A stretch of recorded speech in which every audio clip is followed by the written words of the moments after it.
Você vê que Maomé, você pode ter a vontade de Maomé ali, fala, não, ele já estava, primeiro ele estava limitado por uma lei anterior. Está aqui o que está escrito no Corão, ele não vai sair daquilo. Então, em caso de discussão com o próprio Maomé, o Corão venceria. Né? Então, você já pode dizer que existe uma lei. Né? Em segundo lugar. Mas ninguém poderia levar o Corão contra o Maomé? Claro que teria. Mas é evidente que teria. Ah, mas esse aí é outra coisa que o pessoal também não entende de mundo islâmico. Não entende mesmo. Se você vai comparar um governante antigo do mundo islâmico com qualquer governante ocidental, você vai perder longe, porque você não vai entender nada. Nenhum governante do mundo islâmico, nem o Maomé, nenhum, teve, vamos dizer, 1/100º do poder que tem um governador de Estado aqui. Não tem mesmo. Não tem mesmo. Porque você tinha toda uma tradição, vamos dizer, tribal, tá certo? No qual o chefe islâmico, o chefe de tribo islâmico, o primeiro e único dever dele é quebrar o galho de todo mundo. É isso mesmo. Tá certo? E se ele falhar, os caras não aceitam mais. Entendeu? Então, ele na verdade tem menos poder do que prestígio.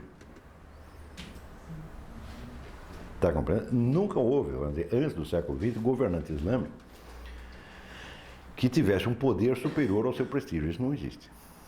Começou a partir da, vamos dizer, na hora que tem a Revolução Turca, tem uma série de confusões lá, certas facções tomam o poder, tem que sufocar os seus inimigos, aí a coisa termina assim. Mas a ideia do prestígio era muito mais forte do que o poder. Por isso que nenhum governante islâmico ficava no poder, todos os caras caíam toda hora, tá entendendo? Então como é que você pode chamar totalitário esse negócio? Seria despótico, mas mesmo aí seria um despotismo relativo. Nós estamos também usando para descrever uma sociedade especificamente diferente um conceito usado para descrever a nossa. Tá certo? Então, o Corão define como, vamos dizer, tirano o sujeito que permite o que Deus proíbe ou proíbe o que Deus permite. Então, de cara, você já tem uma arbitragem. O que está no Corão é a lei.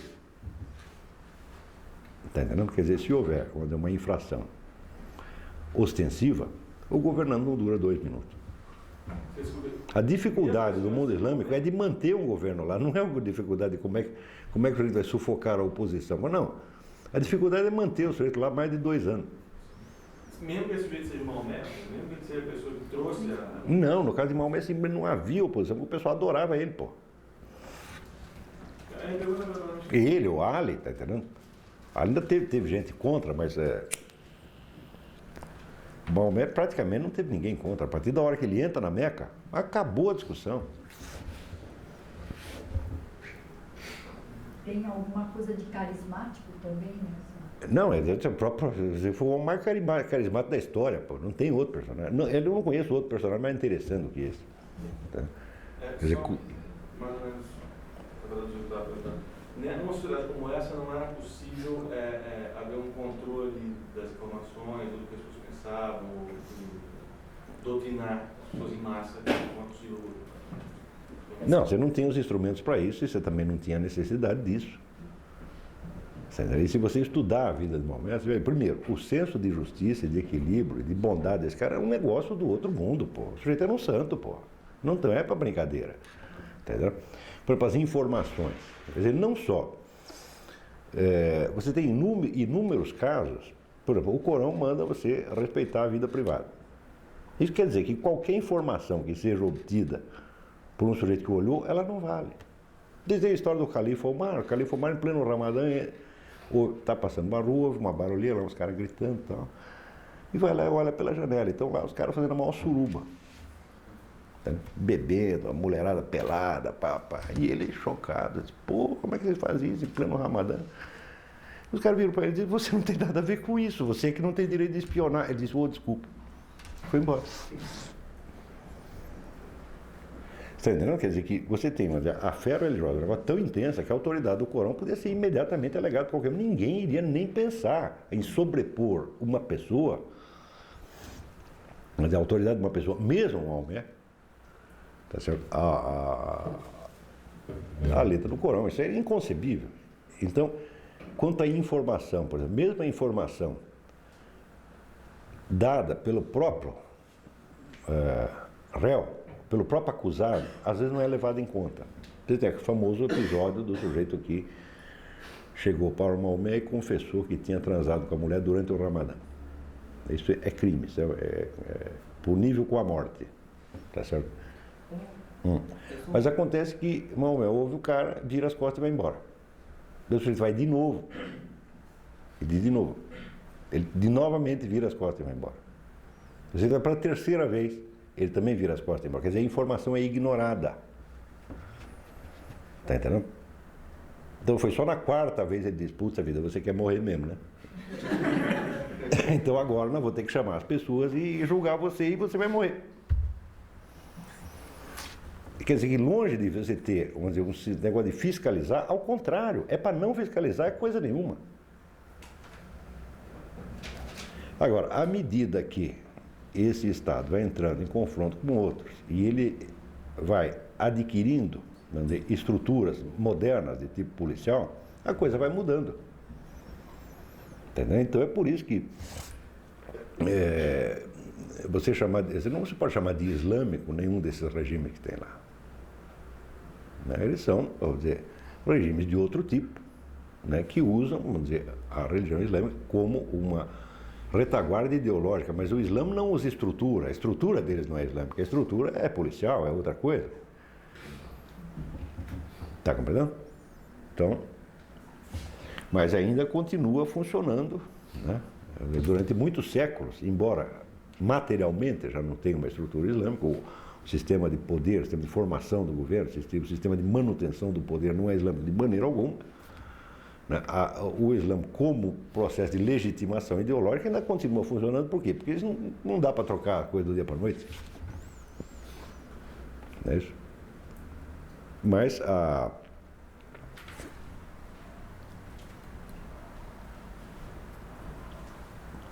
também você precisa ver que o processo de formação da jurisprudência islâmica também é um processo informal, porque não tem igreja, não tem um órgão incumbido de fazer isso. Entendeu? O que é assimilado, aceito, vamos dizer, como lei, como norma para todos, é o que diz, é a decisão da comunidade. A comunidade se entende assim, todos os homens cultos, todos os estudiosos do Corão dão um palpite. Só quando eles entram em acordo, todos disseram a mesma coisa, então aquilo virou lei. Você imagina como isso é complicado. Entendeu? Então, ademais, não existe, vamos dizer, uma identificação oficial do sujeito, aquele tem a carteirinha, tem o cargo de não sei o quê. Isso é um negócio informal. De novo, entra, vamos dizer, em linha de conta o prestígio. Às vezes a pessoa não consegue entender o mundo, vamos dizer, onde o prestígio vale mais que um cargo. O prestígio é como se fosse um cargo. Você entendeu? Então, por exemplo, esses chefes dessas ordens místicas,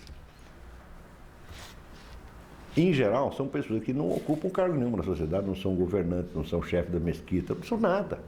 Entendeu? Então, mais ainda, a maioria deles tem, ao lado da atividade mística, a sua atividade civil. Um tem uma lojinha, o outro criador de camelo. Então, esta é a função dele na sociedade. O cargo dele é só esse. O que é o sujeito? Ele é o dono da loja lá. Agora, acontece o seguinte, ele é um mestre místico, um mestre esotérico. Então, o prestígio do sujeito pode ser tanto, vamos dizer que as pessoas moram de medo, por exemplo, a desaprovação dele, qualquer coisa, se por exemplo, vai lá um governante para falar com o cara, ele não recebe, o governante está liquidado. O cara não se meteu na política, não falou assim, mas não recebeu. Por exemplo, isso aí pode derrubar um governante. O Saddam Hussein foi lá falar com o sujeito lá no interior, o guru não recebeu, o Saddam Hussein acabou a carreira. Ainda hoje. A influência, não é o poder, eles não têm poder nenhum, eles não podem tomar decisão nenhuma, mas o prestígio é tanto, né? É um prestígio comparável, vamos dizer, ao de santos populares. Se você pensar bem, que poder tinha São Francisco de Assis? Não tinha poder nenhum. Mas tinha um prestígio tão grande, que quem entrasse em confronto com ele, o povo inteiro estava contra. Daria para comparar mais ou menos com, digamos, a desaprovação de um drama, de um governante? Certamente, certamente. Sabe-se bem que no mundo hindu, essas distinções são oficiais. São castas perfeitamente distintas e que ocupam lugares diferentes na sociedade. Eu faço que no mundo islâmico, por exemplo, um sujeito que é o chefe de uma tarika é o nome dessas organizações místicas, né? Ele pode ser desde varredor de rua até governante. Quer dizer que a posição social dele não tem nada a ver com a sua função espiritual. O mais respeitado do país pode ser um mendigo. A confiança que as pessoas têm A escala de confiança e prestígio é diferente da escala, tanto da escala da apropriação da riqueza, quanto da escala de poder político. São coisas distintas.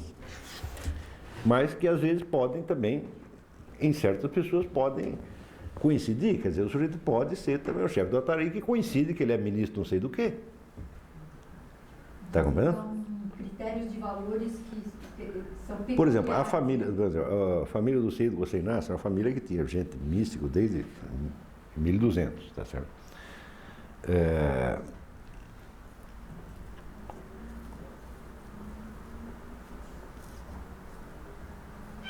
Mas eram pessoas que levavam uma vida relativamente modesta pelos padrões iranianos, tá entendendo?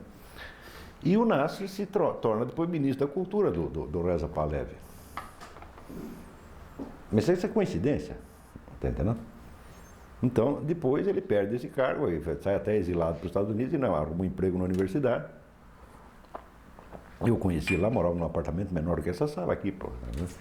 No entanto, o prestígio continuava o mesmo. Porque a ordem do prestígio religioso é outra coisa. Não equivale, não é como, por exemplo, o prestígio na nossa mídia, o prestígio no show business. É muito difícil um sujeito que tenha muito prestígio no show business também não ter muito dinheiro, né? E se ele souber usar isso, até se elege deputado, senador, governador do estado, né? Mas nesse contexto é diferente, quer dizer, o prestígio religioso não equivale de maneira alguma à escala de poder e de riqueza. Tem todas as combinações possíveis. Tá? Então, isso tudo, às vezes, já torna, às vezes, difícil para as pessoas imaginar, às vezes até por falta de palavras. Você precisa criar os conceitos. Então, como é que você cria os conceitos? Bom, você pega as palavras da língua originária e tenta encontrar algum equivalente aqui, mas cada vez que você usa a palavra, você tem que explicar o que ela quer dizer. E que é exatamente o que eu estou tentando fazer aqui. Tá certo? Então, é claro que esses séculos primeiro de convivência e depois de ignorância mútua entre a filosofia ocidental e a islâmica não pode ser explicado exclusivamente do ponto de vista de uma delas, né? Não é isso? Você tem que mesclar. Coincidiu? Oi. A filosofia islâmica, ela tem por base o projeto grego? Os pré-socráticos? Não, é este, mas é lá mesmo que eu estou querendo chegar. Peraí. Tá. Peraí. Então, as relações, vamos dizer, entre filosofia e religião não só são diferentes do Ocidente, como ainda tem a diferenciação dentro do mundo sunita e dentro do mundo xiita. Tá certo? Então, quando Al-Ghazali escreve, por exemplo, o livro A Destruição da Filosofia, ele está descendo o cacete em todos os filósofos. Quer dizer, uma coisa é você ser um crente, tá certo? Acima de crente, outra coisa é você ser um místico, e tem lá uns camaradas chamados filósofos, que são os caras heréticos, descendendo de um tal de Aristóteles, tá certo? Que são os malditos materialistas que querem explicar tudo pela razão, sem a revelação. Isso é uma perspectiva. Mas quando você chega no mundo persa, você verá, às vezes, as maiores expressões da mística, os caras se denominam filósofos, porra. E não enxergam não veem nenhuma contraposição, porque eles acham que Platão e Aristóteles eram profetas. Está compreendendo? Então, quer dizer, não vamos nos iludir pelos nomes, né? Quer dizer, quando o teólogo islâmico, ou o místico islâmico do mundo sunita, no tempo de Al-Ghazali, escreve contra os filósofos, com o filósofo ele quer dizer o seguinte: aqui é um sujeito peripatético, tá entendendo? Que aprendeu a lógica com Aristóteles e ele não reconhece a revelação e quer explicar tudo pelo uso da razão e da ciência. É isso que ele está entendendo. Mas isso é o sentido da palavra filósofo. Noutras escolas, você verá a palavra filósofo usada justamente num sentido que seria mais etimológico, do amor à sabedoria. Então, quer dizer, o buscador místico é um filósofo. Porque ele não é um detentor da sabedoria, ele é um amante da sabedoria, ele está atrás dela. Depois que você vê isso, diz, peraí, mas isso quer dizer que num outro certo sentido, Al-Ghazali podia ser, o próprio Al-Ghazali podia ser dito um filósofo, não no sentido que ele usava a palavra, mas no sentido persa do termo, que seria mais próximo ao sentido socrático. Está entendendo? Então, resultado. Praticamente, hoje em dia, depois, sobretudo das obras do Henri Corbin, praticamente o conjunto da produção escrita e dos depoimentos deixados pelos místicos islâmicos tem que ser absorvidos no campo filosófico, porque tem, em primeiro lugar, porque atendem esta definição que eu mesmo dei. Isso não foi o Corbin, foi eu que dei, tá certo? Por quê? Quando você chega no topo da unidade da consciência, tá certo? Então, existe a absorção da consciência na própria inteligência divina. Então, não se trata mais de filosofia, é a sabedoria propriamente dita. Está entendendo? Então, você não é um filósofo, por quê? Porque agora você é o sábio. Então, existe a figura do sábio, materialmente falando, tá certo? Mas, ele só é sábio sob certos aspectos. Porque, vamos dizer, ele é absorvido na sabedoria divina, a sabedoria divina não é só absorvida nele. Então, ao mesmo tempo, onde certas coisas que ele disse, você pode considerar que foi o próprio Deus que disse, e outras coisas que foi só ele que disse. Então, mesmo aí o conceito de filósofo não deixaria de se aplicar totalmente. Tá certo? Isso aí a gente vai precisar de mais algum tempo, talvez precise de mais uma aula sobre o negócio islâmico, né? Então, isso quer dizer que a fronteira entre o que seria, vamos dizer, a religião e a filosofia, ela acaba, dentro do mundo persa, ficando muito mais fluida do que no Ocidente ou do que no mundo sunita.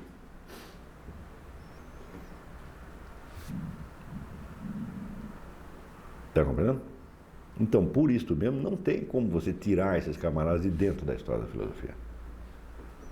Porque eles estão prosseguindo a tradição socrática, com a diferença que receberam uma ajudinha a partir da revelação corânica. Quer dizer, a atividade é formalmente a mesma.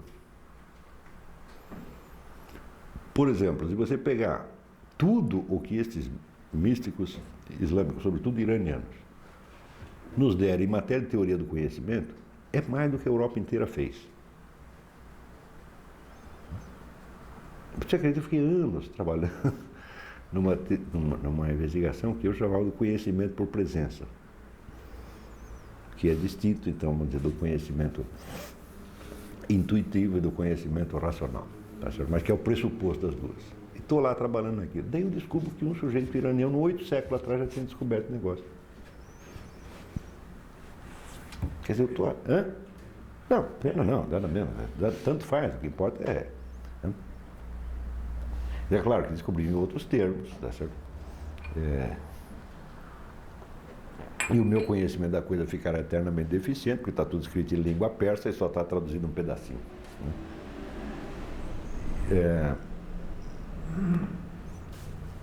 Mas, veja, o modelo seguido no Ocidente moderno, a partir de Descartes, é um modelo de um sujeito que se coloca em face de um objeto, sendo os dois constitutivamente diferentes. Eles são substantivamente diferentes. Quer dizer, o sujeito, ele consiste em pensar, ele consiste em ter autoconsciência, e o objeto consiste em estar aí para ele ver. São duas formas de existência, tá certo? E a partir deste modelo, você vai, vamos dizer, enfocando todas as questões possíveis. Até as relações do homem com Deus são vistas assim. Aqui tem o crente e lá está um Deus a respeito do qual ele quer obter algum conhecimento. Agora, em toda a tradição iraniana, é o contrário. Quer dizer, o primeiro objeto de estudo é o próprio Deus. Então, quando São Boaventura, por exemplo, tem a teoria da visão em Deus, ele diz tudo que nós conhecemos através de Deus. Nós não temos propriamente a iniciativa. Tá certo? Quer dizer, Deus é que é a garantia permanente de todas as inteligências e de todas as aptidões subjetivas que existem. Então nós vemos as coisas, não diretamente, mas em Deus. Tudo está, de certo modo, contido, tá certo? Em Deus como aspectos de Deus.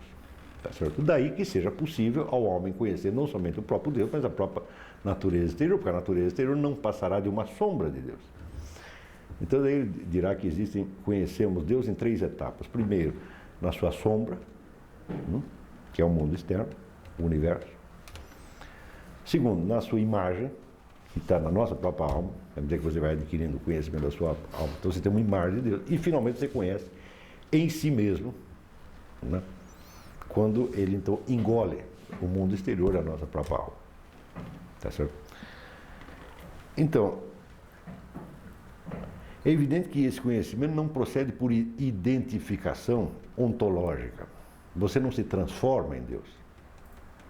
Não é isso. Você simplesmente descobre que Ele estava por trás de tudo que você estava vendo e por trás da sua visão também, e que Ele é que está dando forma a tudo isso. Não é isso? Então, isto que em São Boaventura, vamos dizer, é uma teoria de um filósofo, praticamente no mundo iraniano todo mundo aceitou isso, desde o início. Então, isso quer dizer que o modelo cognitivo básico, o modelo da relação cognitiva básica que existe, não é sujeito e objeto, mas homem e Deus. E todos os outros problemas cognitivos são enfocados a partir deste, como, vamos dizer, reflexos ou modalidades deste. Então,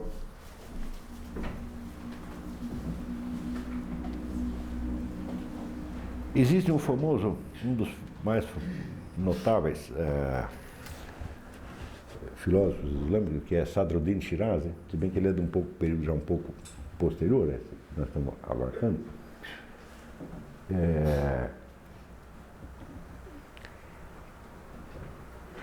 E ele diz que a modalidade central de conhecimento que nós temos é a das imagens, porque toda a nossa vida inteira é constituída de imagens. Tá certo? Então nós temos uma imagem de Deus, tá certo? Que é nós mesmos, mas na qual o próprio Deus se reconhece. Ou seja, Deus me conhece na imagem dele que está em mim. Ele diz, mas acontece que esta relação existe não somente entre o homem e Deus, mas entre qualquer objeto e Deus. Qualquer objeto, tá certo? Ele se reconhece em você, porque tudo o que ele sabe dele mesmo é através de você. Se você olha uma árvore, né?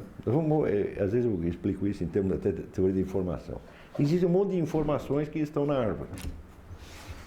Só que elas estão sob modalidade corporal, elas não estão sob modalidade de autoconsciência subjetiva. Para que essas informações se transformem em autoconsciência subjetiva, é necessário que um homem veja a árvore. Dá para entender? Então isso quer dizer que o homem que está vendo a árvore não apenas é a sua própria consciência, mas é a única forma de consciência que a própria árvore pode ter. Ela não pode ter uma nela mesma. Está compreendendo? Então, como diz, ela sabe dela através de você. Do mesmo modo que no esquema de São Boaventura, o homem sabe de si mesmo através de Deus. Está compreendendo? Então isso quer dizer que você tem toda uma escala de modos de existência e modos de conhecimento que vão desde a luminosidade total e direta até a luz mais indireta e apagada que existe, que é do objeto inerte, que só pode se conhecer através de alguém que o veja. Isso tem relação com os graus de realidade? Certamente.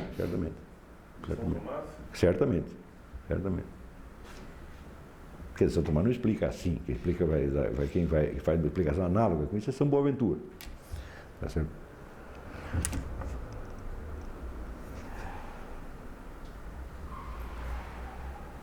Então, você imagina que se a tendência dominante na filosofia ocidental tivesse originado em São Boaventura, tá certo? Nós teríamos certamente uma filosofia bastante parecida com a dos persas. Não é isso?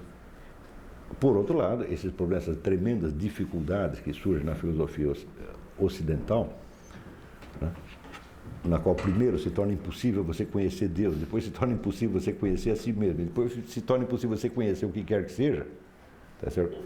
Vem do fato de que o modelo adotado, o esquema adotado, é o da relação do homem com um objeto material, que é, vamos dizer, a relação a menos luminosa e a menos inteligível. E você, partindo dessa, você quer explicar a mais inteligível.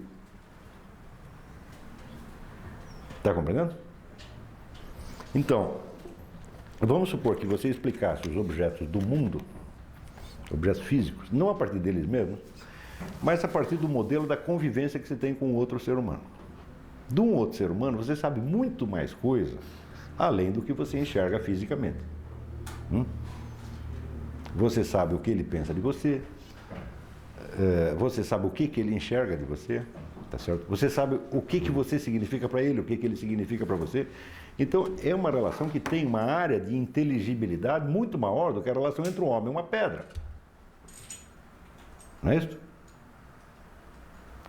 Isso quer dizer que se você fosse explicar a relação entre o homem e pedra, diminuindo ou simplificando a relação que você tem como outro ser humano, você estaria muito mais próximo de alcançar bom resultado do que você tentar partir da pedra para entender um ser humano. Isso de partir da pedra para entender o ser humano é exatamente o que os behavioristas falam, né? Mas é claro, mas no fim todas, o rumo tomado pelo pensamento europeu é dominantemente esse, explicar o homem a partir da pedra, pô. É que simplesmente são penas de amor perdidas, você nunca vai chegar lá, pode somar quantas pedras você queira.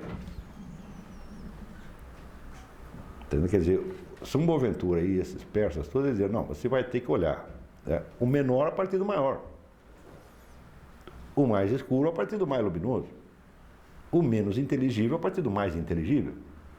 Não é isso? E o que é o mais inteligível? O mais inteligível é Deus. É mais fácil você conhecer Deus do que uma pedra. Porque Deus pode te ajudar nisso, a pedra não, pô. Você entendeu? Se Deus quiser que você saiba uma coisa a respeito dele, ele mesmo te diz. E a pedra? Pode ficar esperando que ela não vai dizer nada. Então, isso quer dizer que toda esta linhagem de pensadores islâmicos, sobretudo persas, eles se parecem em certo ponto com, por exemplo, São Boaventura, São Tomás de Aquino, na verdade mais São Boaventura, né? Tem uma influência neoplatônica, né, na Pérsia?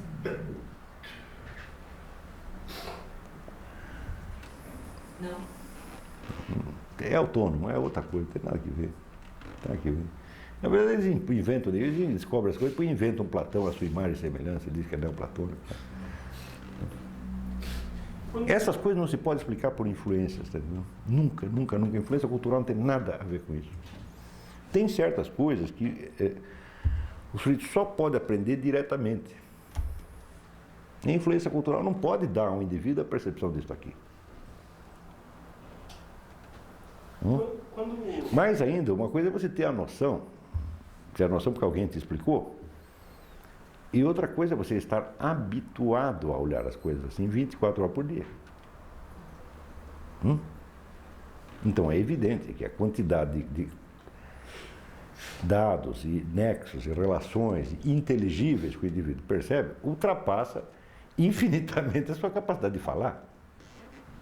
Não é isso? Então aí se torna esotérico, porque só outro cara que pegou a mesma coisa que pode conversar com ele, entender o que ele está dizendo, o outro vai entender só analogicamente.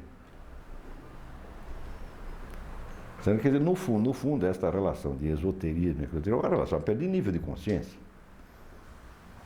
Tem um sujeito que, enquanto você percebe uma coisa, ele está percebendo 3 milhões. Então se tornou inacessível para você. O que quer que ele diga funcionará para você analogicamente. Né? Então, quando você fala da prática mística, da vida mística, etc. Bom, na verdade, ela consiste em integrar efetivamente na personalidade certas outras coisas que, consideradas num texto filosófico, são apenas conceitos.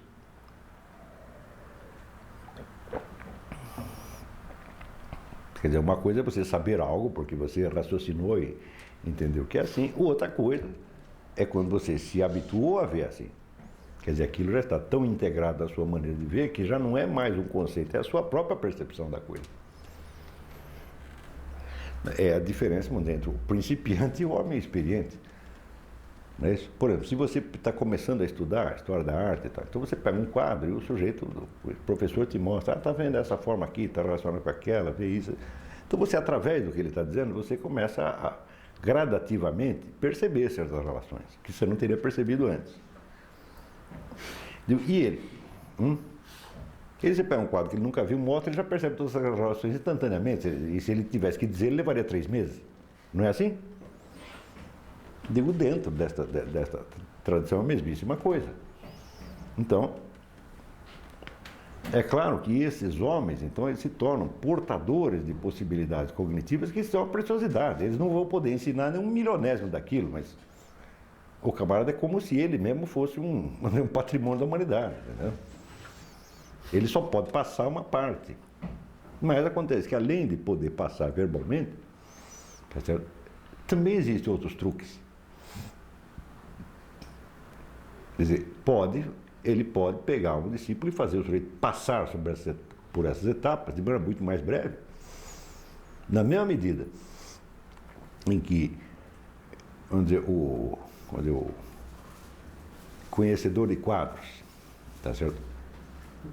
Depois de ter passado anos a fio explicando para as pessoas como é que olha o quadro, ele podia inventar um esquema, né, que através de certas experiências tal, levasse o sujeito a perceber algo por si. Não poderia? Pois isso se faz efetivamente. A percepção espiritual é a mesmíssima coisa. Tá certo? Porque às vezes essa pessoa ela nem tem a capacidade intelectual de te explicar essa vivência que ela tem. Não, a capacidade de explicar ela tem. O que acontece é que o objeto em si mesmo é muito grande. O sujeito não pode te ensinar, vamos dizer, o conteúdo de uma vida inteira em 10 minutos, nem em 15 minutos. E por mais que ele... Por exemplo, você pega Ibn Arabi escreveu 400 livros. Né? Ele escreveu 400 livros porque ele sabia o suficiente para escrever 40.000. E os outros 40.000 não deu tempo, ele morreu, porra. Tá. Então, quer dizer, fica o mundo da percepção, da consciência, tá certo? Ele se torna infinitamente mais rico do que o mundo da cultura. A cultura é só aquilo que adquire forma material, de livro, de monumento, e pode ser passado. Agora tem coisa que vai embora com o sujeito. Para que isso não morra totalmente, existem certas formas de parentesco, de afinidade espiritual, tá certo? Que são cultivadas de geração em geração através do amor, da confiança de mestre e discípulo. Que o sujeito, pelo simples fato, tá certo, de você ter esta relação, você acaba percebendo coisas que ele quer te transmitir sem que às vezes ele precise dizer. Como em qualquer relação humana existe. De pai e filho, marido e mulher, namorado, namorada, tem tudo isso, né? Então existe vamos dizer, uma tradição desta transmissão. A própria proximidade. Claro, claro. Quer dizer, no fundo é a relação mais pessoal que possa existir. Está compreendendo? Como naqueles contos budistas, em que um aluno pede uma instrução, aí o mestre dá uma piscada e olha para o outro lado. Claro. Uai, mas isso, vamos dizer, como dizer, entre um marido e uma mulher, isso não acontece? Hã? Até, por que não pode acontecer, tá certo? Entre pessoas tão, vamos dizer, agudamente conscientes como essas. Tá certo? Então é uma simples questão de prática. Não tem nada de, pensando bem, não tem nada de misterioso. Tá certo? E, além do mais, existe a permanente ação divina no meio. Deus também ajuda um pouquinho, pô. Né?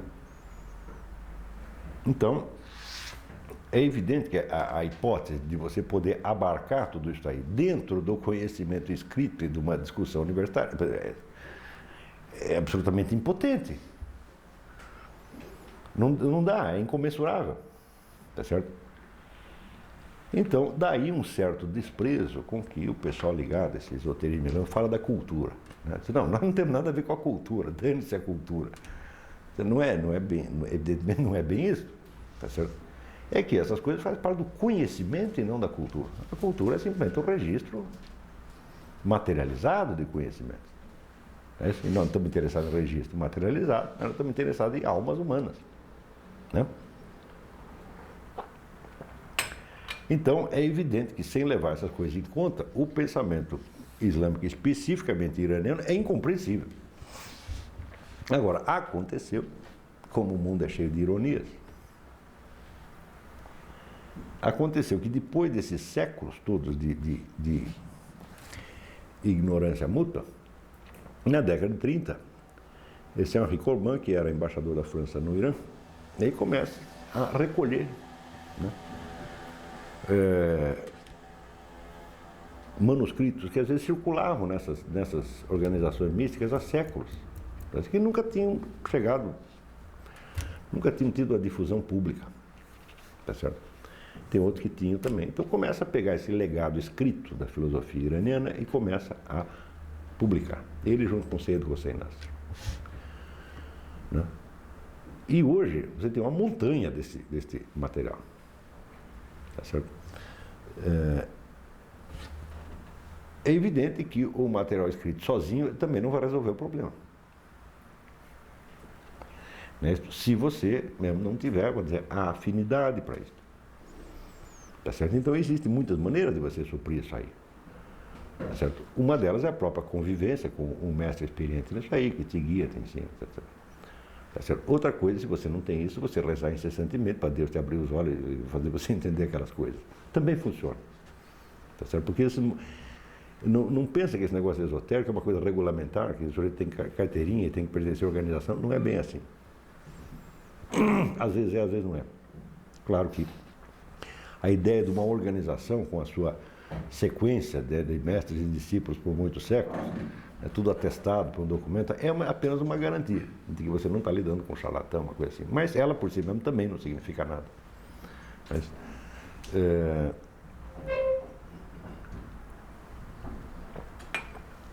e o fato é que hoje em dia, se você quer saber, essas coisas têm, eu acho que tem mais penetração no Ocidente do que no próprio mundo iraniano.